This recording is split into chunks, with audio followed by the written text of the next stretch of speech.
পশ্চিম বাংলার প্রাক্তন deputy speaker কৃপা সিন্ধু সাহা ৯১ বছরে উনি শেষ নিঃশ্বাস ত্যাগ করেছেন। অবশ্য বার্ধক্যজনিত কারণেই তার মৃত্যু হয়েছে বলে জানা গেছে এবং মোট ৮বার বিধানসভা ভোট জয়লাভ করেছেন ফরওয়ার্ড ব্লকের প্রার্থী হয়ে এই বাম নেতা।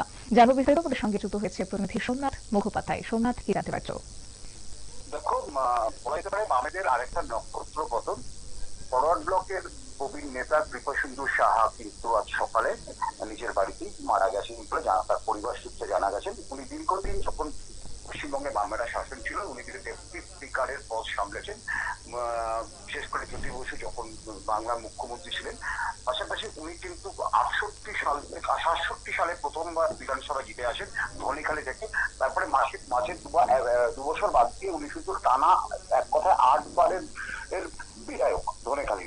২০০৬ সালে অব্দি উনি বিধায়ক ছিলেন। তারপরে ২০০৬-এর পরে কিন্তু বয়সজনিত কারণে আর নতুন করে তিনি রাজনীতিতে থাকলো, ভোটে দাঁড়াতে চাননি এবং তারপরে থেকে কিন্তু দীর্ঘদিন ২০১৯-২০ পর্যন্ত কিন্তু সক্রিয় রাজনীতিতে ছিলেন। বিশেষ করে ফরওয়ার্ড ব্লকের অশোক ঘোষের পরবর্তীতে যেসব নেতার নাম উঠে আসে যারা ফরওয়ার্ড ব্লককে পশ্চিমবঙ্গের একটা জায়গা তৈরি করার চেষ্টা করেছিলেন, তাদের মধ্যে কিন্তু কৃপা সিন্ধু বাবু একজন।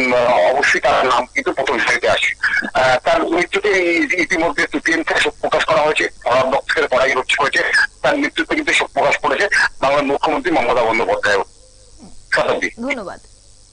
অর্থাৎ আজ তাকে শেষ শ্রদ্ধা জানাতে যান চুঁচুড়ার বিধায়ক অসিত মজুমদার, হুগলির চুঁচুড়া পুরসভার চেয়ারম্যান অমিত রায়, জেপিএম এর রাজ্য কমিটির সদস্য মনোদীপে ঘোষ এবং ফরওয়ার্ড ব্লকের জেলা চেয়ারম্যান সুনীল সাহা। এর আগে কৃপা সিন্ধু সাহা হুগলি জেলা ফরওয়ার্ড ব্লকের ডেপুটি চেয়ারম্যানও ছিলেন। নেতাজির আদর্শে রাজনীতি করতেন এবং দলমত নির্বিশেষে সকলের সঙ্গে সুসম্পর্ক ছিল তার। লড়াই সংগ্রামের মধ্য দিয়ে ধানকুলিয়া পার্টিকে সমৃদ্ধ করেছেন তিনি। সংবাদ আপাতত এই পর্যন্তই। পরবর্তী আপডেটের জন্য চোখ রাখুন শুধুমাত্র নিউজ ভ্যানগার্ডের পর্দায়।